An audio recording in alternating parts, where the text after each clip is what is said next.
The blood ran crimson against the dusty floorboards of Fletcher Price's cabin, spreading out like fingers of judgment reaching for his soul. He clutched his side where the bullet had torn through flesh and muscle, each labored breath bringing fresh pain and the metallic taste of death to his mouth. His brother's parting words still rang in his ears, cutting deeper than the lead that now nestled somewhere inside him. Arizona Territory, 1883. The unforgiving summer heat baked the land around Clifton until it cracked like old leather, but inside Fletcher's remote cabin, a different kind of heat consumed him, the burning of betrayal, regret, and the slow fever of a gunshot wound going bad. "Damn you, Levi," Fletcher whispered through gritted teeth. His brother's face swam before his eyes, that familiar face now twisted with hatred as he'd pulled the trigger. Brothers by blood but separated by choices, ambition, and now, finally, by violence.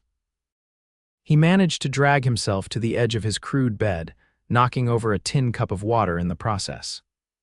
The precious liquid soaked into the floor, disappearing like all his hopes for reconciliation with his only living kin. 29 years old and dying alone in a cabin miles from town, not how he'd imagined his end would come. A noise outside.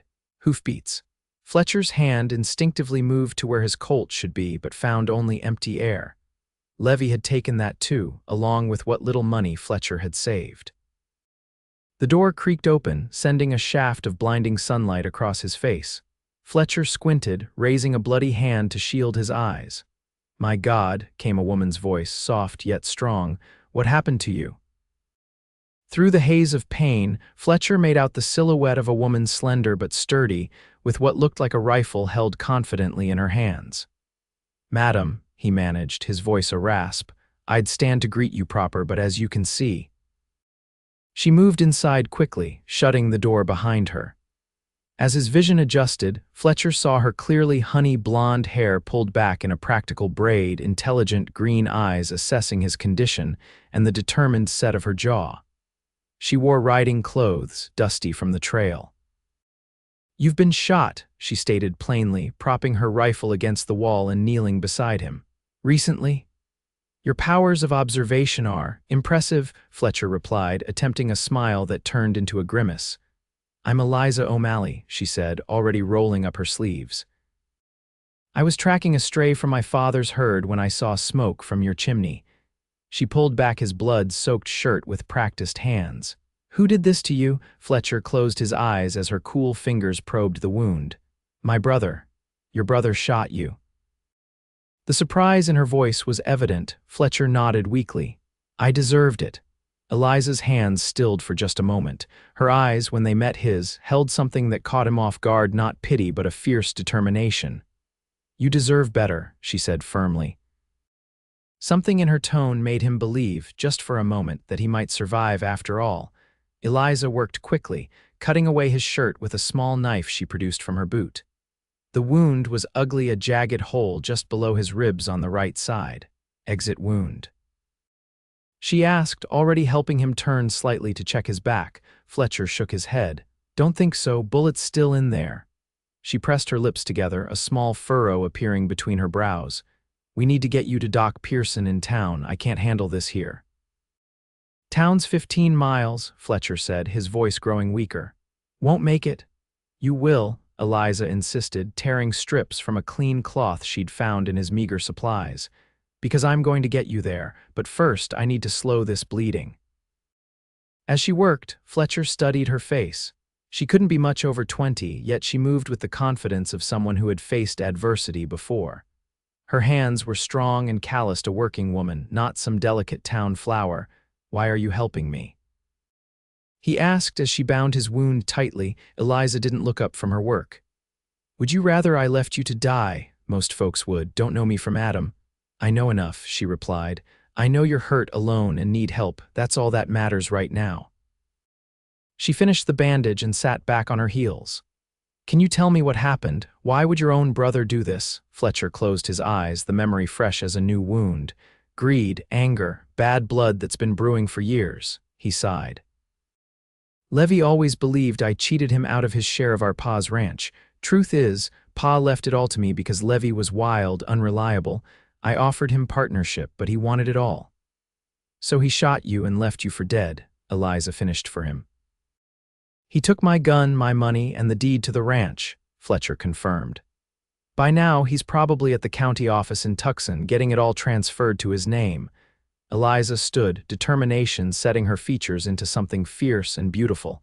We need to get you on a horse. Can you stand with help? Fletcher doubted it, but her confidence was contagious. I can try. It took nearly all his remaining strength, but with Eliza's support, Fletcher managed to get to his feet. The room spun dangerously, and he leaned heavily against her smaller frame. I'm going to get my horse, she said. Don't you dare collapse while I'm gone. Fletcher managed a weak chuckle. Yes, madam. Alone again, he wondered why fate had sent this fierce woman to his door. Angels of mercy didn't often appear in the Arizona territory, especially not for men like him, men who'd spent their lives with more regrets than achievements. Eliza returned quickly, leading a sturdy chestnut gelding. This is Rusty, she said. He's strong enough to carry us both to town. Getting Fletcher onto the horse proved to be a monumental task. By the time he was seated in the saddle, sweat poured down his face, and the bandage Eliza had applied was already soaking through with fresh blood. She mounted behind him, her arms reaching around to take the reins. Lean back against me, she instructed. I'll keep you from falling. As they set off at a careful pace, Fletcher felt the strange intimacy of their position, her steady heartbeat against his back, her breath warm on his neck. In different circumstances, he might have been flustered by such proximity to a beautiful woman. Now he was simply grateful for her strength. Tell me about your ranch, Eliza said, clearly trying to keep him conscious as they rode. Price double P, he said, his voice fading. Not much compared to some spreads, but it's good land. 300 acres, sweet water from the creek year-round, 50 head of cattle, small cabin my pa built with his own hands. And your brother wants it badly enough to kill for it, Fletcher nodded weakly. Levi always wanted what he couldn't have. When we were boys, it was my toys. Now it's my land. Brothers shouldn't turn on each other, Eliza said, her voice holding a note of genuine sadness. Family is precious, your family close. Fletcher asked, desperate to focus on something other than the pain. My father, Owen O'Malley, has a small ranch northeast of Clifton. My mother died 5 years ago. It's just been the two of us since then, she explained. Pa's getting on in years. I do most of the work now. No husband to help you? The question slipped out before Fletcher could think better of it. He felt Eliza stiffen slightly behind him. I was engaged once. He decided ranching was too hard a life and left for California, took half our savings with him. I'm sorry, Fletcher murmured. Don't be, she said firmly. Better to learn a man's true character before you marry him than after. They rode in silence for a while, the rhythmic movement of the horse sending waves of agony through Fletcher's wound. He felt himself slipping, darkness encroaching at the edges of his vision. Stay with me, Fletcher, Eliza's voice came from somewhere far away. Talk to me, tell me why you think you deserve to be shot. The question yanked him back to consciousness. What? You said you deserved it when I asked who shot you, she reminded him. Why would you say that? Fletcher swallowed hard. Levi believes I stole his birthright. In his mind, I'm a thief who got what was coming to him. And in your mind, Fletcher hesitated, in my mind, maybe I should have found a way to share more, been more generous. Pa put everything on my shoulders, but maybe I carried that burden poorly. That's not deserving of a bullet, Eliza stated firmly. There's more, Fletcher admitted, the confession easier somehow with her face unseen behind him. 3 years ago, Levi got in trouble, gambling debts. Men were going to kill him.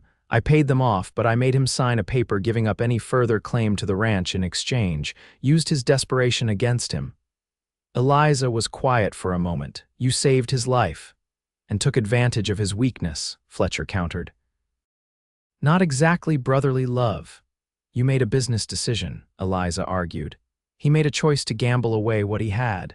Then he made another choice today to shoot you in cold blood rather than work things out. Those choices aren't equal, Fletcher. The use of his first name sent an unexpected warmth through him, different from the fever that was steadily building in his body. "Town's just ahead," Eliza announced. "Stay with me a little longer." Clifton appeared on the horizon like a mirage, a collection of wooden buildings shimmering in the heat. As they approached, Fletcher's consciousness began to fade in earnest, the loss of blood and the exertion of the ride taking their toll. The last thing he remembered was Eliza's voice calling for help as hands reached up to pull him from the saddle. Darkness claimed him then, complete and absolute.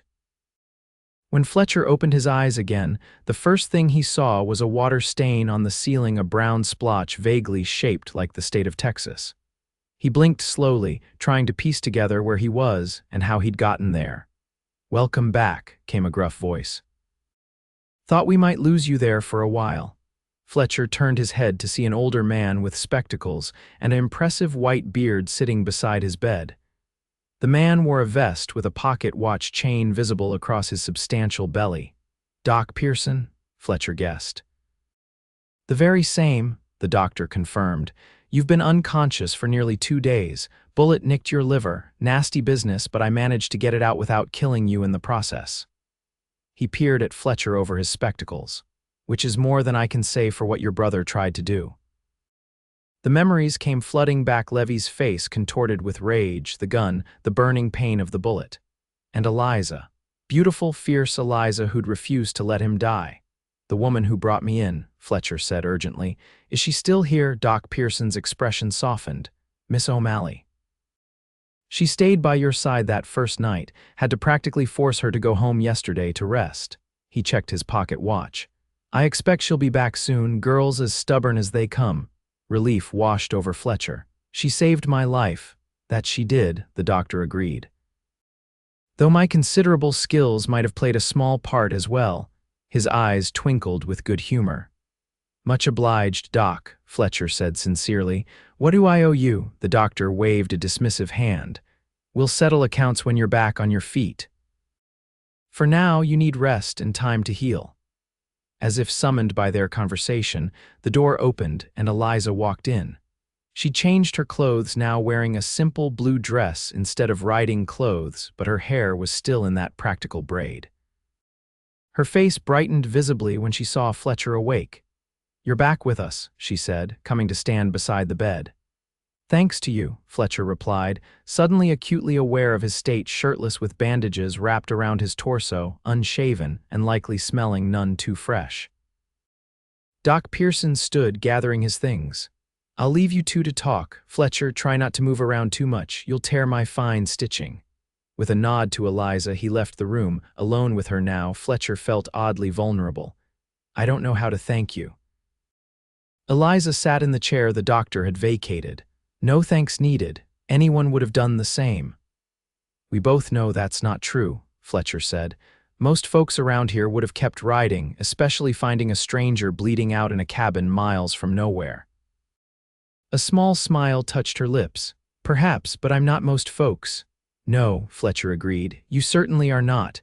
A moment of silence stretched between them, comfortable rather than awkward. "Your father know where you are?" Fletcher finally asked. Eliza nodded.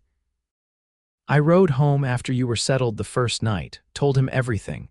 He sends his regards and says when you're well enough, you're welcome to recover at our place." She hesitated. "It might not be safe for you to return to your cabin alone in case your brother comes back." Fletcher hadn't even considered that possibility. "That's mighty generous of your father, considering he's never met me." "He trusts my judgment," Eliza said simply. "And what is your judgment of me, Miss O'Malley?" Fletcher asked, genuinely curious. Eliza considered him thoughtfully. "I think you're a man who takes responsibility too heavily on his shoulders. I think you blame yourself for your brother's failings, and I think you're worth saving." Her words struck something deep within him, a chord of longing for someone to see past his mistakes to the man he truly was, or at least the man he wanted to be. "What about your ranch?" she asked, changing the subject. "If your brother took the deed." Fletcher grimaced. "If he's filed it in Tucson already, there's not much I can do. It would be his word against mine, and with me laid up like this." "We should send a telegram to the county office," Eliza suggested. "At least inform them there's a dispute." "We," Fletcher raised an eyebrow. Eliza flushed slightly. I just mean, I could help, if you wanted. Something warm unfurled in Fletcher's chest that had nothing to do with his wound. I'd be grateful for any help you're willing to give. Sheriff Marcus Dalton arrived later that afternoon. A tall, lean man with a weathered face and observant eyes, he removed his hat as he entered the recovery room. Price, he acknowledged with a nod. Doc says you're gonna make it. Seems that way, Fletcher agreed, though my brother might be disappointed to hear it. The sheriff pulled up a chair. About that, want to tell me what happened? Fletcher recounted the events, how Levi had shown up at his cabin 3 days ago, demanding that Fletcher sign over the ranch. When Fletcher refused, the argument escalated. Levi drew his gun, and moments later, Fletcher was on the floor bleeding. He took my Colt, about $40 in cash, and the deed to the Price Double P, Fletcher finished. Said he was headed to Tucson to file the paperwork. Sheriff Dalton nodded thoughtfully. I sent a telegram to the county clerk's office yesterday when Miss O'Malley first told me what happened. Got a reply this morning. He pulled a piece of paper from his vest pocket. Levi Price did indeed show up there, filed the deed transfer papers claiming you'd signed the ranch over to him. Fletcher's heart sank. So it's done then? Not exactly, the sheriff continued. Clerk said something didn't sit right with him. The signature looked off. He told Levi the paperwork would take a few days to process. In the meantime, I've informed them it's forged and that Levi Price is wanted for attempted murder. You've put out a wanted notice, Fletcher asked, surprised. Brother or not, the man shot you and left you for dead, the sheriff said firmly. That's a hanging offense in this territory. Fletcher closed his eyes, conflicted. Despite everything, the thought of Levi swinging from a gallows brought him no peace. He needs to answer for what he did, but I don't want to see him hang. The sheriff studied him. That's between you and the judge when the time comes.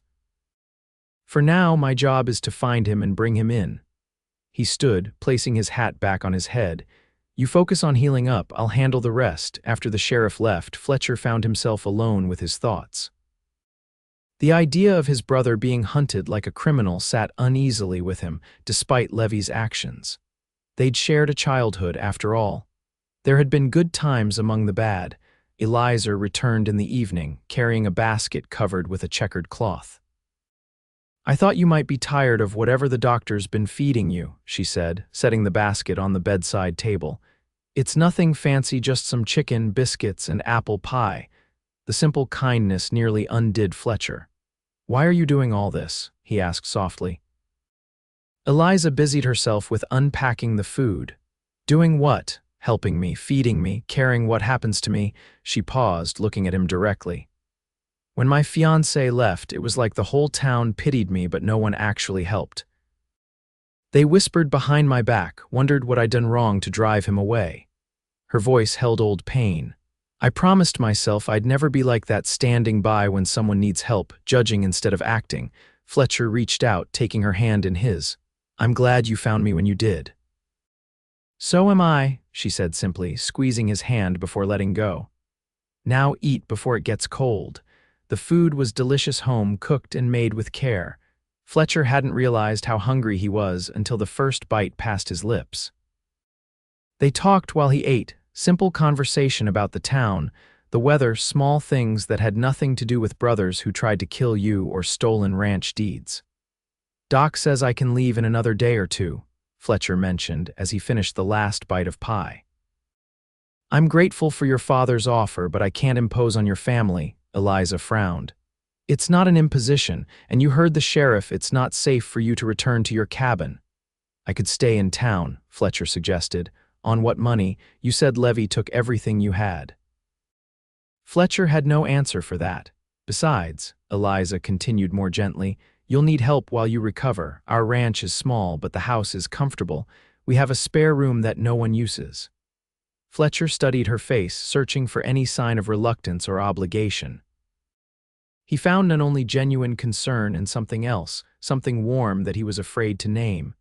If you're sure, he finally said, I accept your hospitality, but only until I'm well enough to sort things out with the ranch. Eliza nodded, satisfied. That's settled then. I'll let Pa know to expect us day after tomorrow. As promised, 2 days later, Fletcher was deemed well enough to travel the short distance to the O'Malley ranch. Doc Pearson gave strict instructions about changing the bandages and watching for signs of infection, which Eliza dutifully noted. The sheriff stopped by before they left. "No sign of your brother yet," he informed Fletcher, "but we'll find him. Word is out to every lawman in the territory." Fletcher nodded, trying to ignore the twist of concern in his gut. Despite everything, he couldn't help worrying about Levi, where he was, if he was safe. The brotherly instinct to protect ran deep, even when that brother had tried to kill him. The journey to the O'Malley ranch was made in a borrowed wagon, with Eliza driving and Fletcher seated beside her, cushioned against the jolts of the road. Every bump sent pain radiating through his wounded side, but he gritted his teeth and endured it silently. The O'Malley place came into view after about an hour's drive, a modest spread with a well-maintained ranch house, a barn, and several outbuildings. It wasn't large by Arizona standards, but it had a cared-for look that spoke of hard work and pride. Owen O'Malley was waiting on the porch as they pulled up, a man of medium height with a shock of white hair and the same green eyes as his daughter. He walked with a slight limp, but moved down the steps with purpose to help Fletcher from the wagon. "Welcome to our home, Mr. Price," he said, his handshake firm. "Terrible business, what happened to you. No man deserves to be shot by his own kin." "I appreciate your hospitality, sir," Fletcher replied, leaning heavily on the older man as they made their way into the house. "No need for sir here," Owen said gruffly. "Owen will do just fine. Any man my Eliza thinks highly enough to bring home is welcome at my table."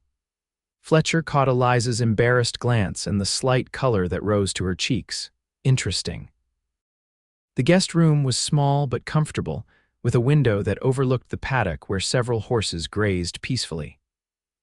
Eliza had clearly prepared it, carefully clean linens on the bed, a pitcher of water and glass on the bedside table, even a small vase of wildflowers on the dresser.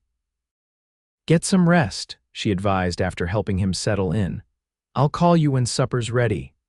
Left alone, Fletcher sank onto the bed with a grateful sigh. His side throbbed mercilessly, but for the first time since Levi had pulled that trigger, he felt something like peace.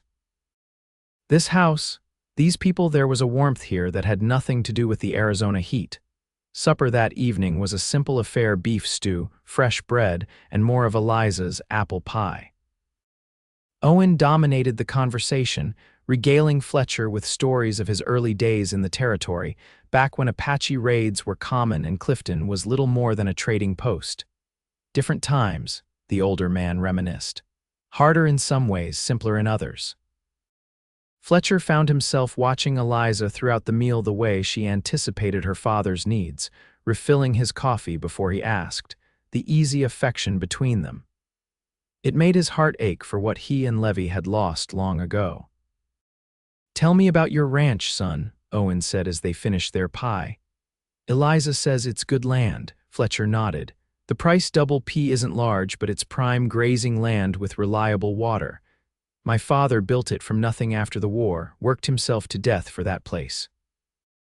"And now your brother wants to take it," Owen stated plainly. "He believes it should have been his," Fletcher explained, "or at least half his.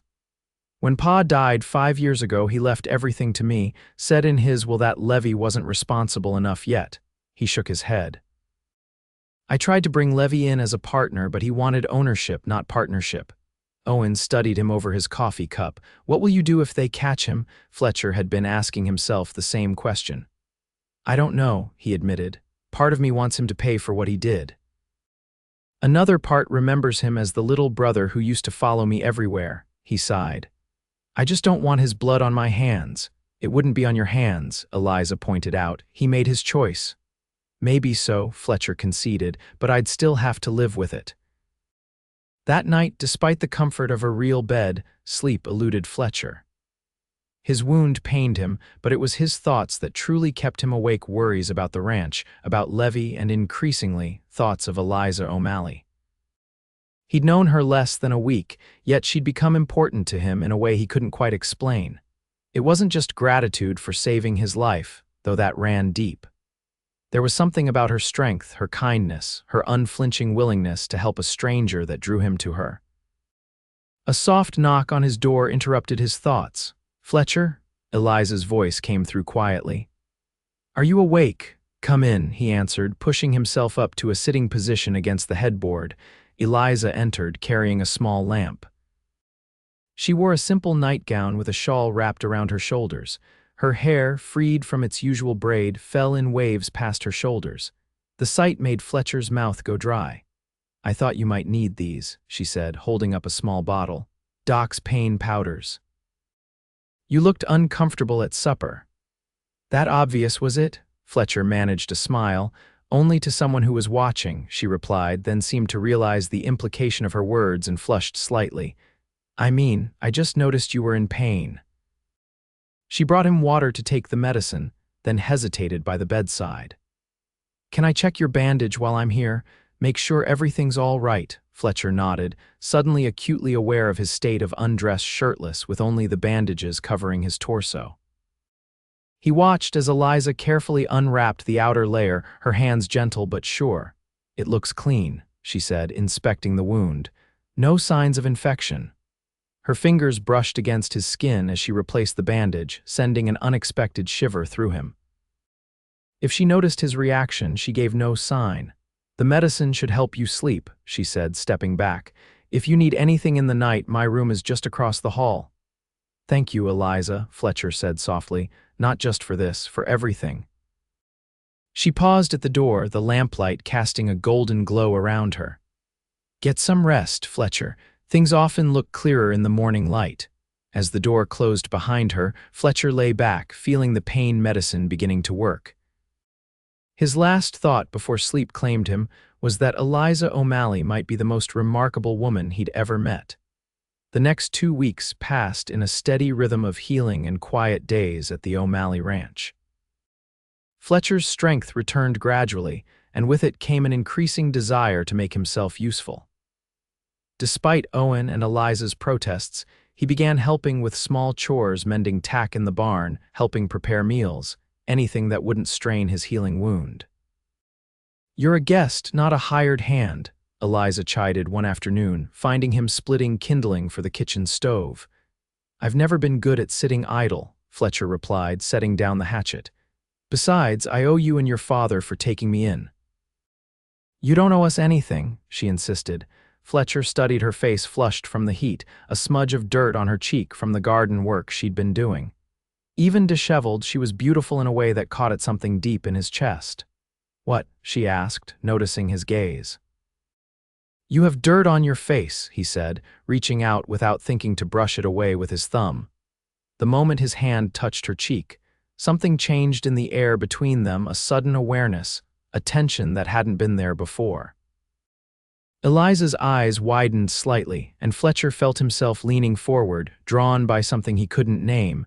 The sound of hoofbeats approaching broke the moment. Eliza stepped back quickly, turning toward the sound. "That'll be Sheriff Dalton," she said, her voice not quite steady. "He said he might stop by today." Indeed, the sheriff rode into the yard moments later, looking trail-worn and serious. Fletcher and Eliza met him as he dismounted. "Price," he nodded in greeting. "Miss O'Malley, is your father around? I've got news you should all hear." Owen joined them on the porch, and the sheriff declined the offer of coffee, clearly eager to deliver his message. "We found your brother," he said without preamble, "or rather the Apache found him." Fletcher felt his blood run cold. "Is he dead?" "No," the sheriff said, "but he's in bad shape. Seems he tried to cross through Apache territory heading south toward Mexico. Took a bullet in the leg. They found him half dead from blood loss and exposure." "Where is he now?" Fletcher asked urgently. "Army outpost at Fort Thomas. They've got a doctor there treating him. Once he's stable enough to travel, they'll bring him to Clifton to stand trial." Fletcher exchanged a look with Eliza. "I need to go to him." "Now hold on," the sheriff cautioned. "That's a 2-day ride and you're in no condition." "He's my brother," Fletcher interrupted firmly. "Whatever he's done, he's still my blood," the sheriff sighed. "I figured you'd say that. That's why I brought a letter." He pulled an envelope from his vest pocket. "Army captain at the fort sent this. Your brother dictated it, apparently. Fletcher took the envelope with slightly trembling hands. The sheriff tipped his hat.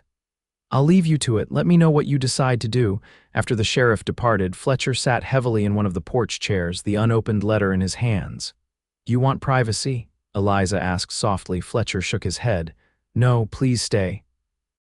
Somehow her presence gave him strength. He broke the seal and unfolded the single sheet of paper inside. The handwriting wasn't Levi's, but the words bore his unmistakable blunt style. "Fletcher, they tell me you survived. I'm not sure if I'm glad or sorry about that. The army doctor says I might lose my leg. Seems fitting, an eye for an eye, as they say in the good book. I'm not writing to ask forgiveness. What I did knowingly. But I want you to know I never made it to file those papers. The deed is with my things at the fort. If you're reading this, they're probably bringing me back to hang. Can't say I don't deserve it. Just wanted you to know the ranch is still yours, for whatever that's worth." Levi Fletcher read the letter twice before folding it carefully and returning it to the envelope. His face gave nothing away, but inside, emotions warred relief that the ranch was secure, grief for what his brother had become, and a deep, abiding sadness for what they'd lost. "What will you do?" Eliza asked quietly. Fletcher looked out over the ranch, gathering his thoughts. "I need to go to him. Not today. I know I'm not strong enough yet, but soon." Owen, who had been silent until now, nodded. "I'll go with you when you're ready. Man shouldn't face something like this alone." Fletcher turned to the older man, genuinely touched.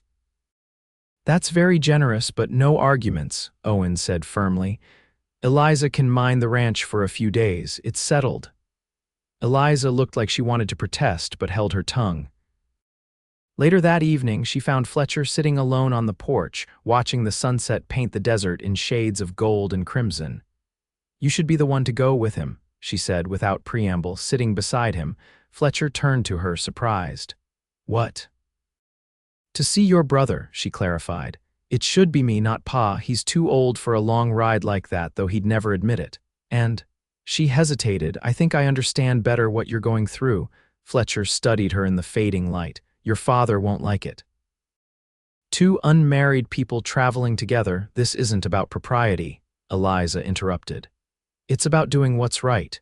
You saved your brother once before by paying his gambling debts. Now you need to face him again, maybe save him in a different way. I want to help you do that." Her certainty, her unwavering support, moved something deep within Fletcher. Before he could think better of it, he reached out and took her hand in his. "Why do you care so much what happens to me to my brother?" he asked softly. Eliza looked down at their joined hands. "Because when I found you bleeding on that cabin floor, you looked at me with such resignation, like you expected to die alone and deserved it somehow." Her eyes met his, fierce and determined. "No one deserves that, Fletcher, no one." Fletcher felt something shift inside him, a wall crumbling, a door opening to possibilities he hadn't allowed himself to consider. "Eliza O'Malley," he said quietly, "you may be the most remarkable woman I've ever known." A blush colored her cheeks, but she didn't look away. "Is that a yes?" "You'll let me accompany you," Fletcher smiled. "If you can convince your father, then yes." Convincing Owen proved easier than expected. The older man clearly saw what was developing between his daughter and their guest, and while he maintained a proper concern for appearances, he trusted Eliza's judgment. "You'll take the wagon, not ride," he insisted. "Easier on Fletcher's wound. And you'll stay at proper accommodations along the way." His eyes twinkled. "Separate accommodations." "Pa," Eliza protested, her face flaming. "Just making myself clear," Owen said innocently. "Now, when do you plan to leave?" They set out 3 days later, the wagon loaded with supplies for the journey. Fletcher's wound was healing well, the stitches removed, leaving an angry red scar that would fade with time. He still tired easily, but insisted he was strong enough for the trip. The road to Fort Thomas took them through some of the most beautiful and unforgiving terrain in the territory, vast desert plains giving way to rocky foothills, dotted with saguaro cacti standing like silent sentinels. They traveled in companionable conversation, learning more about each other with each passing mile. Fletcher told Eliza about his childhood on the ranch, about his mother who died when he was 12, about his father who'd worked himself to death to build something that would last. In turn, Eliza shared stories of growing up as the only child of aging parents, of learning ranching from her father when most girls were learning embroidery, of the fiancé who'd promised love but delivered betrayal. His name was Robert, she said as they made camp the first night, a small fire crackling between them. He came to Clifton with dreams of striking it rich. When that didn't happen, he settled for courting the daughter of a rancher. Fletcher watched her face in the firelight. He was a fool to leave you, she smiled sadly. I thought I loved him. Now I wonder if I just loved the idea of him someone to share the ranch with, to build a future with. She poked at the fire with a stick. I realize now I never really knew him at all. And do you know me, Eliza? Fletcher asked softly. She looked up at him, her eyes reflecting the flames. I'm starting to. I know you carry guilt that isn't yours to bear. I know you value family above all else, even when that family has wronged you. I know you're a good man, Fletcher Price. Something passed between them, then an understanding, a possibility. Fletcher wanted nothing more than to move around the fire and take her in his arms, but respect held him back. This wasn't the time, not with his future still uncertain, not with the shadow of his brother's actions hanging over them. They reached Fort Thomas the following afternoon, a dusty collection of buildings surrounded by a wooden palisade. The commanding officer, Captain Reed, met them at the gate. Mr. Price, he said, shaking Fletcher's hand, we've been expecting you. Your brother's condition has stabilized, though the doctor says the leg may never be quite right again. Can I see him? Fletcher asked. Of course, he's in the infirmary. The captain glanced at Eliza questioningly. This is Miss Eliza O'Malley, Fletcher introduced her. He hesitated, unsure how to define what Eliza was to him. A friend, Eliza supplied smoothly. I accompanied Mr. Price on his journey. Captain Reed nodded, clearly curious but too polite to pry. Miss O'Malley, perhaps you'd like to rest from your journey while Mr. Price visits his brother. My wife would be pleased to offer you refreshment. Eliza glanced at Fletcher. Actually, if Mr. Price doesn't object, I'd like to accompany him. Fletcher felt a surge of gratitude. I'd appreciate that. The infirmary was a long, low building with windows open to catch any breeze. Inside, several beds lined the walls, most empty. At the far end, a man lay with his leg elevated on pillows, staring at the ceiling. Even from a distance, Fletcher recognized his brother, though Levi looked different, thinner, paler, with a beard that he'd never worn before. As they approached, Levi turned his head, his eyes widening at the sight of Fletcher walking toward him. So you really did survive, Levi said, his voice raspy. Fletcher stopped at the foot of the bed. Seems we both did. An uncomfortable silence fell between them. Fletcher was acutely aware of Eliza standing slightly behind him, a silent support. Who's the woman? Levi finally asked.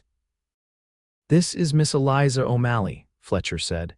She found me after you shot me, saved my life. Levi's eyes moved to Eliza, studying her with open curiosity. You have my thanks then, miss, though I suspect my brother might not share the sentiment. Your brother didn't deserve to die, Eliza said firmly. Whatever disagreements exist between you, blood shouldn't be spilled over them. Levi smiled humorlessly. You found yourself a philosopher, Fletcher. Fletcher felt anger rising. Show some respect. If not for me, then for the woman who prevented you from becoming a murderer. Levi's expression shifted, something like shame crossing his features. You're right, my apologies, Miss O'Malley. He looked back at Fletcher. I suppose you've come to see justice done. Make sure I swing properly for what I did. Fletcher shook his head. I came because you're my brother. Whatever else has happened between us, that hasn't changed. Confusion flickered across Levi's face. I shot you, left you for dead, tried to steal your ranch. And you're standing there talking about brotherhood? I'm not saying I forgive you, Fletcher clarified. I'm saying I want to understand what happened to us, Levi. We were close once. Levi looked away, his jaw tight. You got everything, always, Pa's approval, the ranch, the respect in town. What did I get? Lectures about responsibility and being more like you. So you shot me for it? Fletcher asked incredulously. I shot you because you looked at me like I was nothing. Levi snapped, his voice rising. Like I was still the irresponsible little brother who needed saving from himself. I wanted you to see me as an equal just once. The raw pain in his voice caught Fletcher off guard. He'd never considered how his attempts to help might have been perceived as condescension. I never thought you were nothing, Fletcher said quietly. I thought you were my brother. I was trying to protect you. I never asked for your protection, Levi countered. I asked for respect. Fletcher felt Eliza's hand on his arm, a gentle pressure reminding him to stay calm. What happens now is up to you, he told Levi. The sheriff says they'll take you back to Clifton for trial once you're well enough to travel. And you'll testify against me, Levi stated flatly. Fletcher hesitated. I haven't decided yet. The law says attempted murder carries a hanging sentence. I don't want that on my conscience. Levi studied him, still trying to save me even now. Maybe I am, Fletcher admitted, or maybe I'm trying to save myself from living with your death on my hands. Levi closed his eyes briefly. When he opened them again, they held a weariness that aged him beyond his years. The deed to the ranch is with my things. Captain Reed has them. It's yours, as it always was, Fletcher nodded. Thank you for that, at least. They talked a while longer, awkward, halting conversation about neutral topics, the ranch, the weather. Anything but the bullet that still connected them in its own twisted way. As they prepared to leave, Levi called out, Fletcher? Fletcher turned back. Yes, for what it's worth, Levi said quietly. I am sorry, not for wanting what was yours, but for how I went about it. It wasn't much as apologies went, but Fletcher recognized it as the most his proud brother could offer. Get some rest, Levi. We'll talk again before they take you back to Clifton. Outside the infirmary, Fletcher let out a long breath, feeling the tension of the encounter draining from him. Eliza stood beside him, silent but supportive. Thank you for coming with me, he said finally. He's in pain, she observed. Not just his leg, something deeper, Fletcher nodded. He always was, I just never saw how much. That evening, after dining with Captain Reed and his wife, Fletcher and Eliza walked the perimeter of the fort. The desert sunset painted the sky in spectacular colors. The distant mountains turned purple against the flaming horizon. What will you do about his trial? Eliza asked as they paused to watch the last rays of sunlight disappear. Fletcher had been wrestling with that question since they'd arrived. I don't know. If I testify to exactly what happened, he'll hang for sure if I don't testify or if I change my story. He shook his head. That would be perjury. There must be another way, Eliza insisted. Some middle ground. Fletcher turned to her, struck once again by her determination to find a solution when one seemed impossible. Why does it matter so much to you? Because I see what it's doing to you, she said simply. You don't want your brother's blood on your hands, but you can't lie to save him either. You're being torn apart by an impossible choice. Her understanding, her insight into his struggle moved him deeply.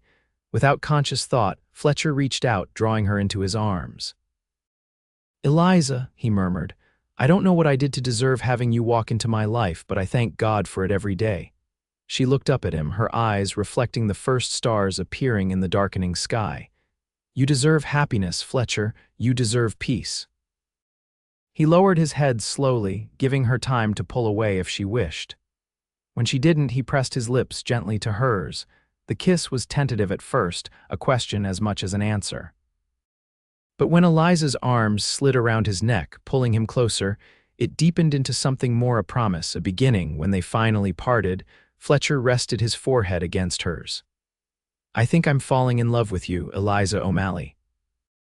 I know it's too soon, but she silenced him with another brief kiss. It doesn't feel too soon to me. It feels like I've been waiting my whole life to find you. They stood together in the growing darkness, the future uncertain but suddenly full of possibilities that hadn't existed before. The following morning brought unexpected news. Captain Reed summoned Fletcher to his office, where he found the fort's doctor waiting as well. Mr. Price, the captain began, Dr. Williams has something to tell you regarding your brother's condition. The doctor cleared his throat. I've been treating your brother's wound, and while examining him more thoroughly yesterday, I made a discovery. The bullet that struck his leg passed perilously close to a major artery. Had it struck just a fraction of an inch differently, he would have bled to death in minutes. Fletcher frowned. I'm not sure I understand the significance. The significance, Dr. Williams explained, is that upon closer examination of both the entry and exit wounds, as well as the damage to the surrounding tissue, I believe your brother's injury was self-inflicted. Fletcher stared at the doctor in shock. Are you saying Levi shot himself? I believe so, yes. The angle of the wound is consistent with a self-inflicted injury. Furthermore, there were powder burns on his trousers that suggest the gun was fired at extremely close range. Fletcher tried to process this information. But why would he shoot himself? Captain Reed and the doctor exchanged glances. We were hoping you might have some insight into that, the captain said. Fletcher shook his head, bewildered. I need to talk to him. When confronted, Levi initially denied everything. But under Fletcher's persistent questioning, the truth finally emerged. I couldn't face what I'd done, Levi admitted, his voice barely above a whisper. After I shot you, I rode hard for 2 days, trying to convince myself you deserved it.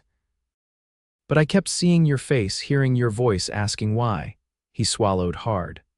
By the time I reached Apache territory, I couldn't live with it anymore.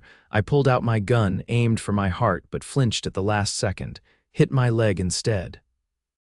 Fletcher sat heavily in the chair beside his brother's bed. Jesus, Levi. I figured the Apaches would find me and finish the job, Levi continued. When they didn't, when they brought me here instead, I thought maybe it was a sign I was supposed to face justice for what I'd done to you. Fletcher struggled to reconcile this broken man with the angry brother who had shot him. Why didn't you tell anyone? And admit I was too much of a coward to even kill myself properly? Levi laughed bitterly. Better to let them think I was shot trying to escape. This revelation changed everything. If Levi had attempted to take his own life out of remorse, didn't that speak to genuine regret? To a conscience that couldn't bear the weight of what he'd done, Fletcher shared the news with Eliza as they walked the grounds of the fort later that morning. This could change how the court views his case, she pointed out. Attempted suicide after the crime could be seen as evidence of remorse, of a guilty conscience. It still doesn't erase what he did, Fletcher said. He still shot me with intent to kill. No, Eliza agreed. But it might mean the difference between hanging and prison. Fletcher stopped walking, turning to face her. Would that be justice? A few years in prison for trying to kill me? Eliza considered the question seriously. I can't answer that for you. But I can ask you this. What outcome would let you sleep at night? What would give both you and Levi the chance to find peace? It was the right question, not what did Levi deserve, but what resolution could Fletcher live with. Because whether he acknowledged it or not, his testimony would largely determine his brother's fate. That evening, Fletcher met with Sheriff Dalton, who had arrived to escort Levi back to Clifton once the doctor declared him fit to travel.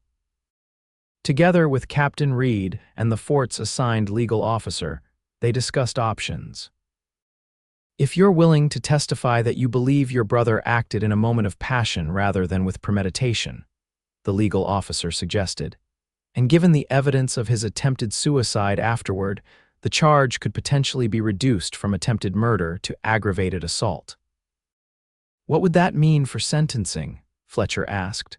Probably 5 years at Yuma Territorial Prison, Sheriff Dalton replied, instead of hanging. Fletcher thought of Levi serving 5 years in one of the harshest prisons in the territory. It would be difficult, dangerous even, but he would have a chance at a future afterward, a chance at redemption. There's one more thing I want to discuss, Fletcher said, the deed to my ranch.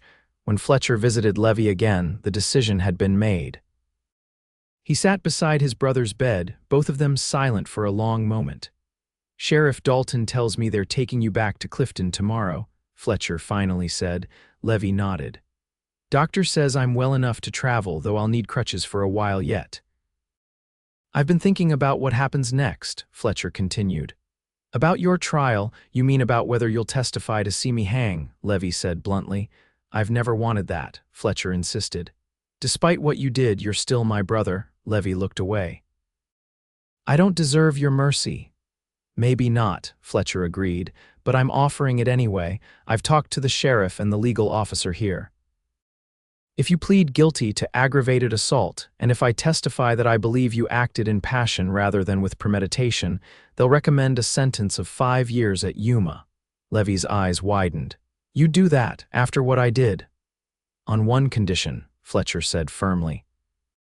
When you get out, you stay away from me and the ranch. You take the $1,000 I'm setting aside for you and you start fresh somewhere else, somewhere far from Arizona territory. Levi studied him. Why would you give me money after everything? Because Pa would have wanted it, Fletcher said simply, and because I want this to be the end of it, a clean break for both of us. Tears welled unexpectedly in Levi's eyes. I don't know what to say. Say you'll take the deal. Say you'll use those 5 years to figure out who you want to be. Say you'll leave the past and me behind when you get out. Levi nodded slowly. I accept, and Fletcher, thank you, I know I don't deserve it. Fletcher stood. No, you don't, but sometimes life isn't about getting what we deserve. Sometimes it's about getting what we need to become better than we are. As he turned to leave, Levi called after him. What about you? What will you do now? Fletcher paused at the door. I'm going to live my life, run my ranch. And maybe, if I'm very lucky, build a future with a woman who believes I deserve better than I think I do. The journey back to Clifton was quieter than the trip to the fort had been. Fletcher and Eliza traveled just ahead of the military wagon carrying Levi and his escort, giving them privacy to process all that had happened. Are you at peace with your decision? Eliza asked as they made camp the first night. Fletcher stared into the fire. I think so. 5 years is a long time, but it gives him a chance to change, and it gives me. He trailed off. Gives you what? Eliza prompted. Freedom, Fletcher said finally. Freedom from the responsibility I've always felt for him. Freedom to live my own life without always looking over my shoulder for him.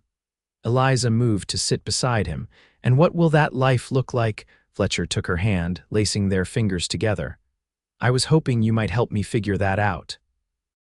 She smiled, leaning her head against his shoulder. I might have some ideas. They arrived back in Clifton 2 days later. Sheriff Dalton took Levi directly to the jail while Fletcher and Eliza continued on to the O'Malley ranch, where Owen was waiting anxiously.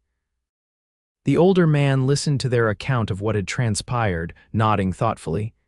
Sounds like you found as fair a solution as could be hoped for under the circumstances. I hope so, Fletcher said. Now I just need to figure out what comes next. Owen glanced at his daughter, noting how she sat close to Fletcher, their shoulders touching. And what might that be? Fletcher cleared his throat. Sir, I'd like your permission to court your daughter properly. Eliza's head snapped up in surprise. Fletcher, what? He asked innocently. Did you think I was going to just ride off into the sunset after everything we've been through? Owen chuckled. About time you asked, been wondering when you'd get around to it. His expression grew more serious. You have my blessing, Fletcher, but on one condition. What's that? Fletcher asked. That you both take the time to be sure. Eliza's been hurt before and you've just been through something no man should have to face. Make sure what you feel isn't just gratitude or a need for comfort. Fletcher nodded respectfully. I understand, sir, and I agree. We'll take all the time we need. The following weeks passed in a flurry of activity. Levi's case proceeded through the territorial court system with surprising speed. True to his word, Fletcher testified that he believed his brother had acted in a moment of passion rather than with premeditation. Combined with the evidence of Levi's attempted suicide, it was enough to secure the reduced sentence. They discussed 5 years at Yuma Territorial Prison. The night after the sentencing, Fletcher visited Levi in his cell one last time. They're taking me to Yuma tomorrow, Levi said, standing at the bars. Fletcher nodded. I know. I've arranged for you to have some extra comforts, better food, some books. It's not much, but it might make the time pass easier. Levi shook his head in disbelief. I still don't understand why you're doing all this. Because holding on to hate hurts the person holding it more than anyone else, Fletcher said simply. I want to move forward with my life. I can't do that if I'm carrying hatred for you. Levi studied him. You've changed. Nearly dying will do that to a man, Fletcher said with a wry smile. Or maybe it's finding someone who sees the best in you even when you can't see it yourself. Miss O'Malley, Levi guessed. You're courting her, Fletcher nodded. with her father's blessing. "She's a remarkable woman," Levi acknowledged. "Don't mess it up." "I don't intend to," Fletcher assured him. He hesitated, then extended his hand through the bars. "Goodbye, Levi. I hope you find what you're looking for wherever you go when you get out." Levi looked at the offered hand for a long moment before taking it in a firm grip. "Goodbye, brother. Thank you for everything." As Fletcher walked away from the jail for the last time, he felt a weight lifting from his shoulders, the burden of a relationship that had been broken for far too long. Whatever happened to Levi now was Levi's responsibility, not his. It was time to focus on his own future, that future increasingly centered around Eliza O'Malley. True to their promise to her father, they courted properly Sunday dinners, chaperoned rides, carefully observed visits. But beneath the propriety ran a current of deep connection that grew stronger with each passing day. Fletcher divided his time between rebuilding his ranch and visiting the O'Malleys. The Price Double P had suffered from neglect during his absence, but with hard work and some hired help, he soon had it running smoothly again. 3 months after Levi's sentencing, Fletcher invited Eliza to dinner at his ranch.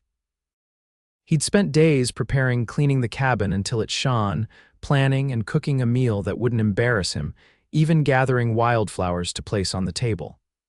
"It's not much," he said apologetically as he showed her around. "Nothing like your father's place."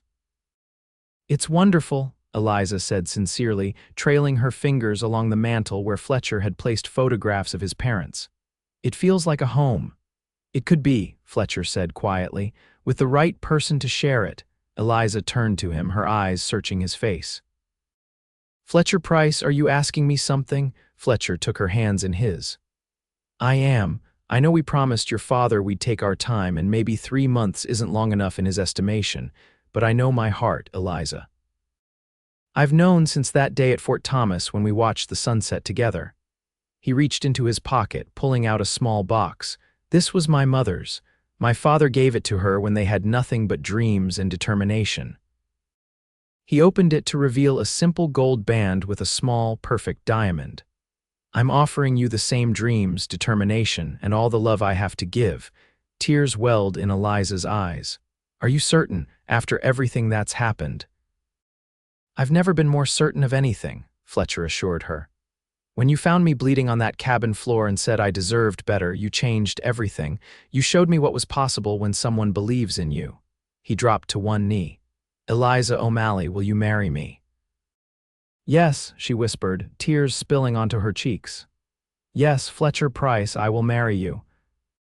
As he slipped the ring onto her finger, Fletcher felt the last pieces of his heart healing, not because the past had been erased, but because the future suddenly seemed so bright it overwhelmed the shadows. They were married that autumn in the small church in Clifton, with Owen giving away the bride and the entire community in attendance. The O'Malley and Price ranches would remain separate enterprises for now, but with the understanding that someday they might join them into one operation for their children to inherit. On their wedding night, as they lay together in the cabin that was now their home, Eliza traced the scar on Fletcher's side, the permanent reminder of how they had found each other. "You ever think about how different things might have been?" she asked. "If Levi hadn't shot you that day?" Fletcher covered her hand with his own. "Sometimes, but then I remember that it led me to you, and I can't regret the path, however painful it was." Eliza leaned up to kiss him softly. "When I found you that day, you looked at me like you were already gone, like you'd given up. I couldn't bear it." "You saved me," Fletcher said simply. "Not just my life, but my soul. You made me believe I deserved more than the hand fate had dealt me." "You did deserve better," she insisted. "You deserved love, Fletcher, you still do, and I've found it," he murmured, drawing her closer. "With you." The years that followed brought challenges, as all lives do, but also great joy. The Price Double P prospered under their joint management. A year after their wedding, Eliza gave birth to their first child, a son they named Owen Fletcher Price, after both their fathers. 2 years later, a daughter joined their family, Emma Rose, with her mother's green eyes and her father's quiet determination. When Levi was released from prison after serving his full 5 years, true to his word, he did not return to Clifton. Instead, he sent a letter from California where he'd found work on a large cattle operation. The letter was brief but heartfelt, an assurance that he was well, that he had found a measure of peace, and that he wished Fletcher and his family every happiness. Fletcher kept the letter in his desk drawer, a reminder that even the deepest wounds could heal with time, and that sometimes the path to happiness led through valleys of pain and darkness before reaching the light. On their 10th wedding anniversary, Fletcher and Eliza stood on the porch of their expanded ranch house, watching their children play in the yard as the sun set over the Arizona desert. "Any regrets?" Fletcher asked, his arm around her waist. Eliza leaned into him, her head on his shoulder. "Not a single one. Even though you married a man who'd been shot by his own brother," he teased gently. She turned in his arms, reaching up to touch his face, a face now lined with a decade of sun and laughter and life. "Especially because of that. You said once that I saved you, but the truth is we saved each other." Fletcher kissed her then, still amazed after all these years that fate had brought this remarkable woman to his door on the day he thought would be his last. "I deserved it," he had said of his brother's bullet. "You deserve better," she had replied. And in her love, in the life they had built together, he had found exactly that, something better than he had ever dared to dream possible.